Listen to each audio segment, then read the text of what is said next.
you know that 80% of corruption in this country emanates from procurement department in any organization, both government and private sector? According to KSCC data, about 80% of corruption in Kenya is linked to public procurement. How does a government officer obey the law and when called to task, retain the ability to stand up and say, my conduct was both legal and ethical? I am going to unpack that statement in this video. Kindly subscribe to our channel, click the notification bell and like our video. The proposal that I want us to look at here is mind-blowing. And sometimes you wonder, or rather you doubt, there's some proposals that makes you cast doubt whether, contrary to analysts' understanding, that the problem we have in our country is expenditure, does the duty bearer bear the same position, or for them it's just about deal making and deal cutting? And I want you to look at this image you're seeing here is the image of Mbeere North Member of Parliament Geoffrey Ruku. Geoffrey Ruku is a very close associate and a very strong defender of the Deputy President Rigathi Gachagua and the President William Samoei Arap Ruto. So this Member of Parliament made a proposal, and there is a bill that he tabled in Parliament, and that bill has really caused very many, has really raised eyebrows on that.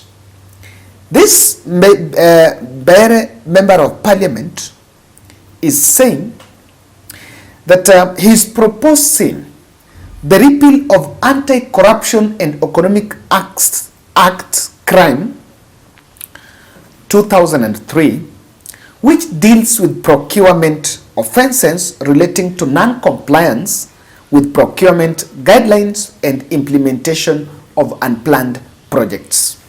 There are two things there, and I want to unpack. That MP is proposing and sent a proposal in a bill that is supposed to go to the second reading. It proposes that offenses relating to these two sections, offenses relating to procurement and initiation of projects that are not planned, are supposed to be treated as administrative matters and should therefore dealt with through administrative action. And it also seeks to delete the law on offense relating to initiation of unplanned projects in national and county governments. I want to explain. This MP is saying if a procurement officer is caught up in some corruption, that procurement officer, or rather matters procurement, which is supposed to be procedural, you know, bidding, the process is about you advertise, then people bid, then you evaluate. After evaluating, you know the other part of the process, then you award the tenders. That is the role of procurement. Now in procurement is saying, in any case corruption arose at procurement, it should be treated as administrative matter and should not be taken to court. Well,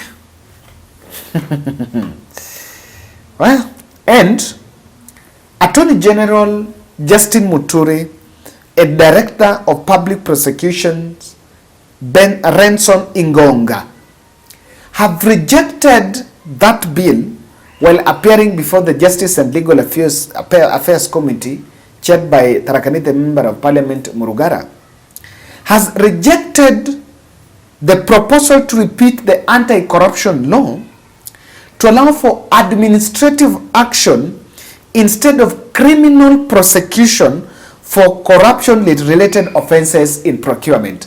Honestly, You want to tell me if there is a corruption related offense in procurement, that officer should not be prosecuted through a criminal process, or it cannot be treated as a criminal offense, and instead it should be treated as an administrative issue which has to be disciplined internally. Do you agree? Do you agree? The bill sponsored by that MP has really rattled many. And in his submission to the Judge Murugara-led committee, Attorney General said that the bill was not in line with the country's international commitments to strengthen the fight against corruption. Furthermore, Muturi also argues that the proposed amendment removes procurement and fraud offenses from corruption and economic crimes. Then what is corruption? What is corruption? You know, you may need to understand, and people who work in organizations, both in private and government, the backbone of every organization in terms of bringing in goods and services is procurement. Everything passes through procurement. These are the fellows that will sit down and award tenders that are ballooned. If a road is to be constructed at 2 million, they'll provide a tender, and the load with the tender worth 10 million, the contract might not even be able to be delivered. It is through procurement in this country that we once saw in Bungoma, when a battery, a wheelbarrow was bought at, I think, around 200,000 per wheelbarrow. So this is where money is lost. Now the MP is having a proposal, and this proposal is actually getting the backing of some UDA mandarins, because I've always said that William Ruto have a lot of suggestions to be done on different sectors. So what it does on who is bringing it to the floor of the House. And this MP is on a mission.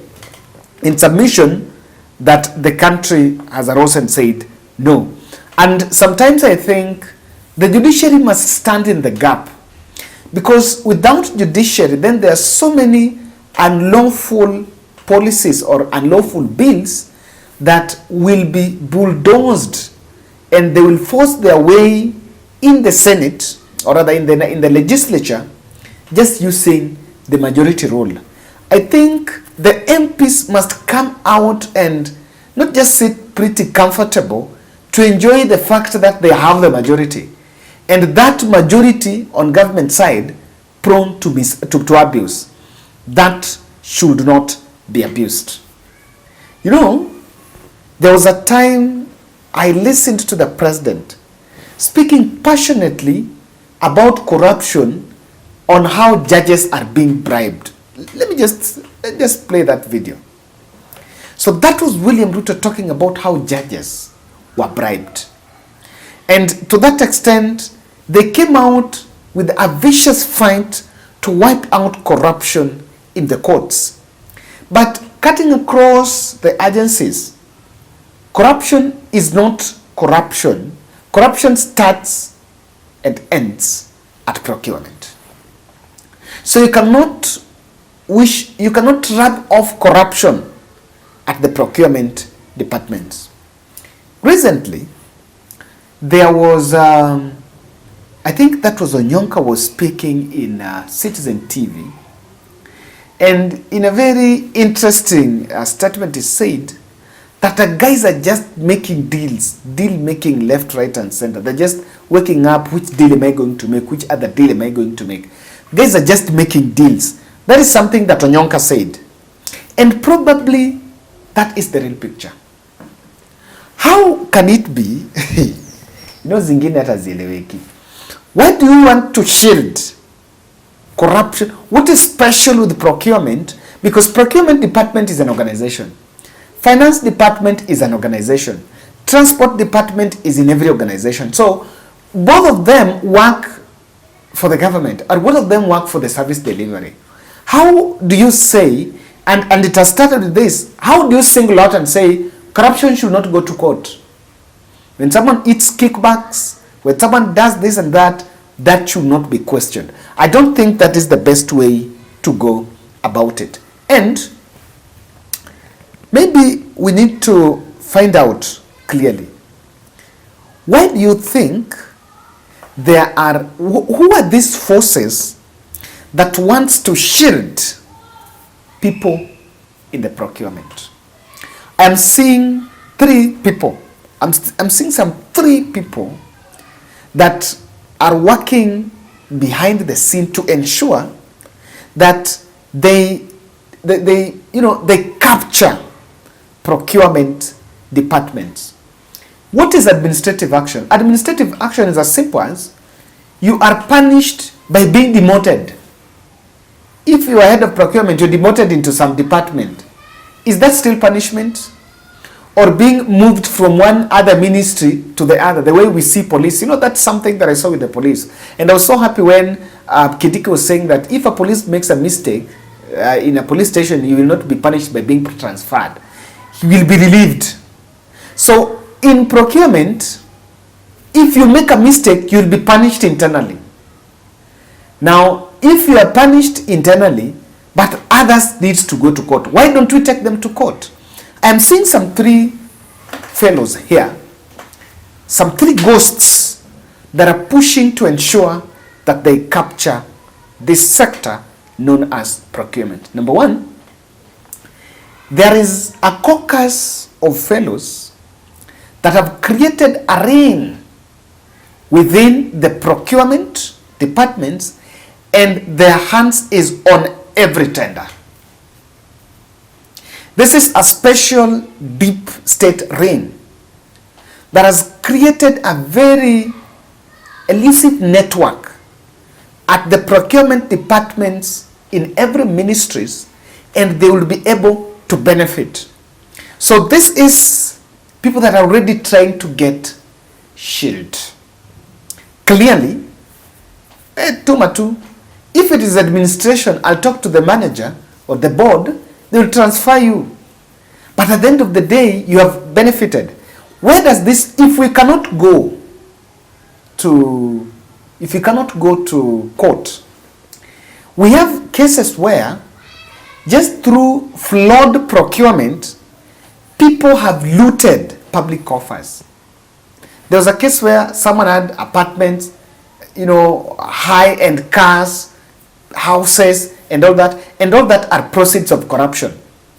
If we don't want to take these fellows to court, how are we going to recoup the proceeds of corruption? And that is something bringing me to second group who wants internal administrative action taken on this. These are already officers, not officers. These are powerfully connected fellows that are already having proceeds of corruption. And they know that as much as these cases are dragging in court, the powerful hand of the law is going to catch up with them. This is the second group. These are people that are having proceeds of corruption, and they want the shield from the law so that no one would actually ask them. That is the second bit. Then the third group that are pursuing such a strange and bizarre bill are people that understand very well that corruption cases, there is a lot that is spent in managing corruption cases. And I'm using the word managing because when they go to court, you pay the lawyer, some you have to bribe the judge, I don't have to do that, you have to do this. The litigation that government is spending in corruption is huge. And this is the other clique of people that will want to get away by reducing litigation costs, money they spend in protecting what has been looted. Now, and that is why I want to look at it this. UDA MP wants procurement, graft to be immune from criminal prosecution. Ladies and gentlemen, this points out, this exposes to me these three I want to point out. Number one, corruption is an internal chain, and I think this is what drafters maybe are intentionally assuming or by lack of the same knowledge.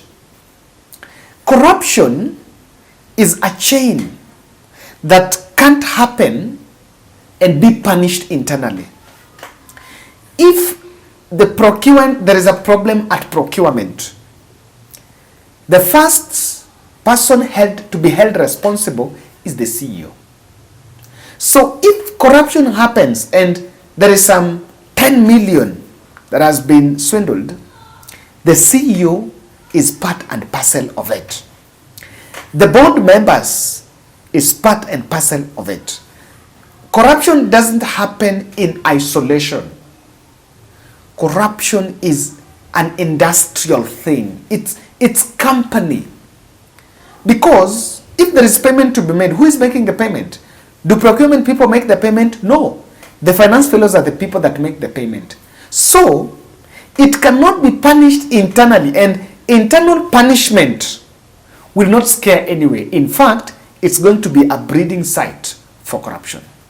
How will the CEO chase head of procurement and maybe part of the kickback is got the kickback? How? The other third issue is Ruto is trying to look at institutions that are mandated to fight corruption. Are they weak? Why don't we strengthen the institutions? It's a clear point that we don't have trust, or rather we don't want to depend on institutions that are fighting corruption.